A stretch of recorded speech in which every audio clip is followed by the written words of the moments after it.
Mi viene da ridere. Mi viene da ridere.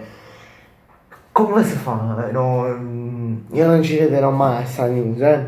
Vabbè, bene a tutti ragazzi, ben ritrovati in un nuovo video rispetto al mercato. Batman, napoletano.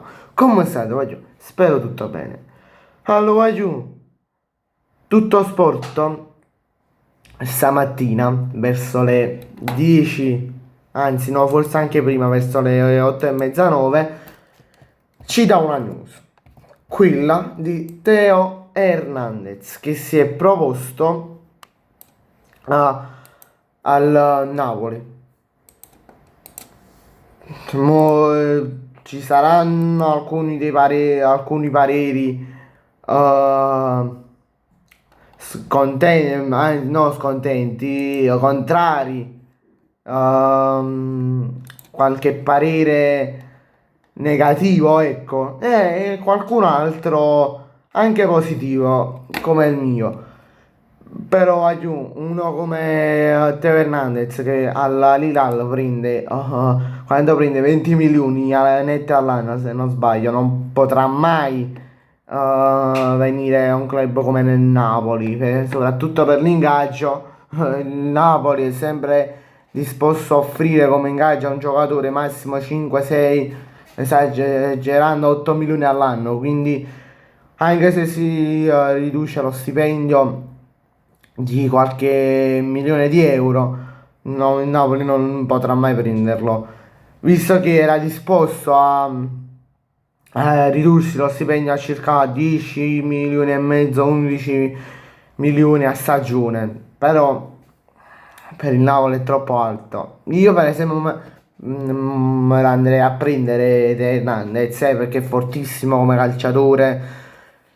Diciamoci la verità, è molto forte, ha dimostrato molto al Milan, ha fatto buone cose, ha fatto di tutto e di più al Milan, però il costo è troppo elevato, probabilmente l'Al-Hilal chiederà minimo 25 milioni, come 20-25 milioni come cifra di partenza per l'acquisto.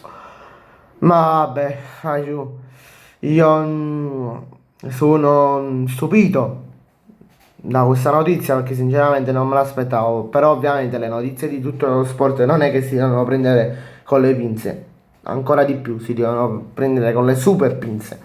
Che tra l'altro ci dice sempre tutto sport che è stato proposto anche alla Juventus. Ora vi leggo proprio la news intera. L'ex terzino del Milan è sotto contratto fino a giugno 2028 con la Lilal, che un anno fa lo ha acquistato per 25 milioni e secondo me sotto questa cifra la Lilal non scenderà, sotto i 20-25 milioni non scenderà.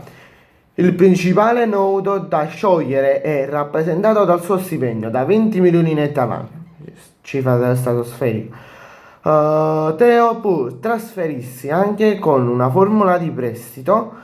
Il suo agente Manuel Garcia Quilon lo proporrà anche ad altri top club europei.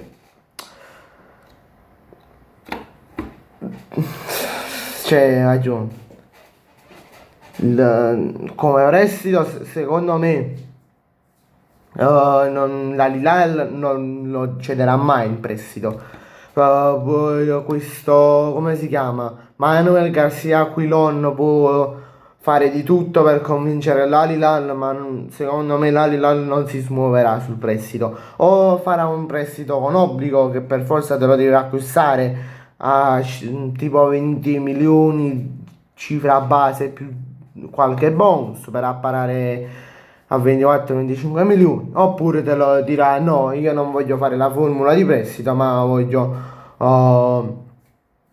vendertelo definitivamente a 20-25 milioni di euro. Poi, come già detto prima, l'ingaggio per i top club italiani, ma a prescindere da tutti i club italiani, è troppo alto. 20 milioni di euro non te li dà nessuno. 11, anche se ti abbassi di 5, 6, 7 milioni di euro all'anno è difficile che un top club italiano ti proponga questa cifra. Devi andare più su Bayern Monaco, Borussia, forse Real Madrid, ma anche qualche altra squadra inglese che ti può dare più di 9-10 milioni di euro all'anno. Sicuramente i top club italiani non te li danno 10 milioni di euro all'anno, considerando l'età che ha, non te li daranno mai, più di 10 milioni di euro all'anno. Vabbè, va giù, io voglio sapere la vostra qui sotto nei commenti. Vi ricordo di condividere il video e di lasciare un bel like. Ciao, va giù.